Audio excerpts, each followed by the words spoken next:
Hello, I'm Brett Kern. I'm a ceramic artist in Pittsburgh, Pennsylvania. The Dinosaurs didn't even begin until years after grad school. I've always been into dinosaurs ever since, well, yeah, I can't remember a time when I wasn't into dinosaurs. My earliest memory is of receiving an inflatable dinosaur when my sister was born. That idea of these memories that just last a long time and persist through adulthood, and then using ceramics as that metaphor for that permanence and things. Because when you fire something out of clay, it is around forever. And then I also think in a certain way that it's a commentary on the fossilization process too. We make these vinyl inflatables about these fossils, and now I wanted to pour rock on top of them, turn them into stone, and kind of re-fossilize that part that I connected with, which is that pop culture and the toys and things like that. You know, when I was in school, no one ever taught me how to make a mold of an inflatable, so a lot of it was trial and error and thinking through what might happen in certain scenarios. It took me a while, actually. It wasn't right away. There was a lot of plaster thrown in the trash. There was a lot of screaming in the middle of the night, things like that.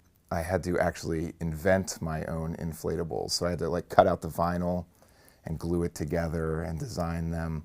That was another process too, is actually learning how to and figuring out how to make the inflatable. All right, so this is my big damp box, and there's actually plaster poured in the bottom of it. And the plaster is still wet, and it actually creates this moist atmosphere in there that keeps all of these pieces at the leather hard wet state. And I can cast a bunch of pieces, and then what happens is I just leave them in here until I find the time to actually assemble them and put them together. So, and this will keep them wet for months. Okay, so this is my slip casting table over here.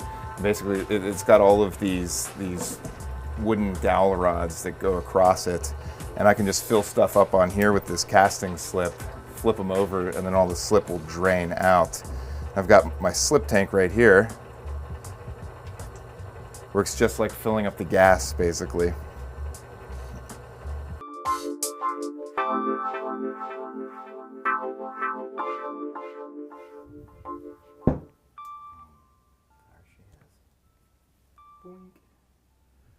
So this is a leather hard piece right now. How I have to glaze the inside of the piece.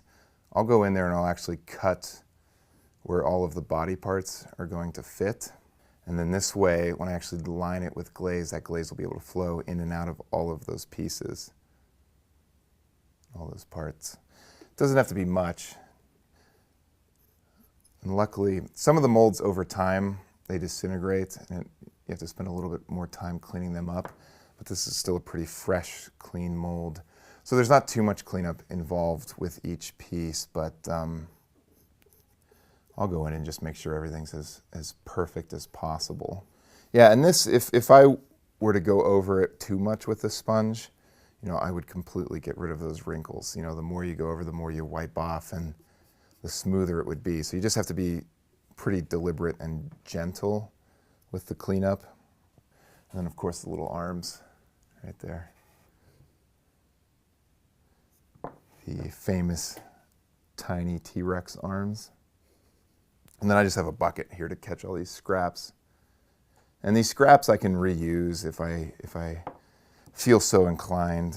You know, you just add water to them and they turn back into liquid clay, and you mix them up and you can use them again if you want to.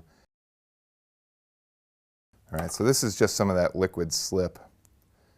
And what I'll do is I'll just pour it out on the table like that.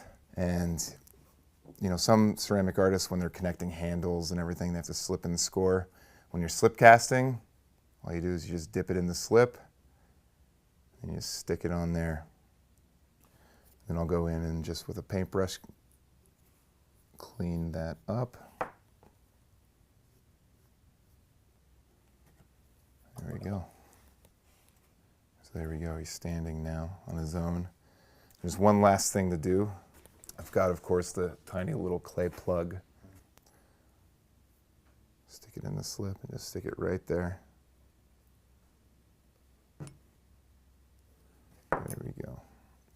Oh, and then the Brett stamp, I do that too. So we got this little dinosaur footprint. I'll just stamp that, walk that into the clay. When Jurassic Park had just come out, and I was just an 8-year-old boy, people knew I was really into dinosaurs and I was really into Jurassic Park. They would buy me dinosaur things. But the commercials used to go like, if it doesn't say JP, it's extinct. Yeah, so this is an homage to that stamp on the side of the toys. Yeah, this just goes right. Gosh, what do I want someone to know about me? My top 5 movies are Jurassic Park, RoboCop, Terminator 2, Rocky, and Aliens. Okay, there you go.